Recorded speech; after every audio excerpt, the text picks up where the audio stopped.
പക്ഷാഘാതത്തിൻ്റെ ലക്ഷണങ്ങൾ എന്തൊക്കെയാണ്? ഒരു പക്ഷാഘാതം വന്നാൽ എന്ത് ചെയ്യണം? ഇതിനെക്കുറിച്ചാണ് ഞാനിപ്പോൾ സംസാരിക്കുന്നത്. അപ്പോൾ ആദ്യം എന്തൊക്കെയാണ് പക്ഷാഘാതത്തിൻ്റെ ലക്ഷണങ്ങൾ? പെട്ടെന്നുണ്ടാകാവുന്ന സംസാരിക്കാനുള്ള ബുദ്ധിമുട്ട്, അല്ലെങ്കിൽ കൈകാലിനുള്ള ബലക്കുറവ്, ഇങ്ങനത്തെ ലക്ഷണങ്ങളാണ് യൂഷ്വലി ഒരു സ്ട്രോക്ക് വന്നാൽ കാണാവുന്നത്. അപ്പോൾ ഇങ്ങനത്തെ സിംറ്റംസ് വന്നു കഴിഞ്ഞാൽ ഉടനെ നിങ്ങൾ എന്ത് ചെയ്യണം? നിങ്ങളുടെ വീടിൻ്റെ അടുത്തുള്ള ഒരു ഹോസ്പിറ്റലിലേക്ക് ഉടനടി എത്തിക്കണം. സാധാരണ രീതിയിൽ കണ്ടുവരുന്നത് ഇങ്ങനത്തെ ലക്ഷണങ്ങൾ വന്നു കഴിഞ്ഞാൽ എങ്ങോട്ടേക്ക് കൊണ്ടുപോകണം എന്നുള്ള ഒരു ഇതിൽ ഒരുപാട് സമയം നഷ്ടപ്പെടാറുണ്ട്.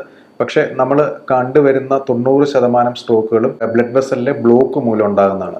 അപ്പോൾ ഇങ്ങനത്തെ കേസുകളിൽ നിങ്ങൾ സ്ട്രോക്ക് ഉണ്ടായി 4.5 മണിക്കൂറിനുള്ളിൽ ഒരു MRI ഫെസിലിറ്റിയും ന്യൂറോളജിൻ്റെ സേവനമുള്ള ഒരു ഹോസ്പിറ്റലിൽ എത്തിച്ചു കഴിഞ്ഞാൽ ഈ ബ്ലഡ് ക്ലോട്ട് അലിയിച്ച് കളയാനുള്ള ത്രോംബോലൈറ്റിക് തെറാപ്പി ചെയ്യാവുന്നതാണ്. അപ്പം ഇങ്ങനത്തെ ലക്ഷണങ്ങൾ കണ്ടാൽ നിങ്ങൾ ഇനി മുതൽ ശ്രദ്ധിക്കേണ്ടത് എത്രയും വേഗം MRI സ്കാനും ന്യൂറോളജി ഫെസിലിറ്റിയുള്ള ഒരു ഹോസ്പിറ്റലിലേക്ക് എത്തിക്കുക എന്നതാണ്.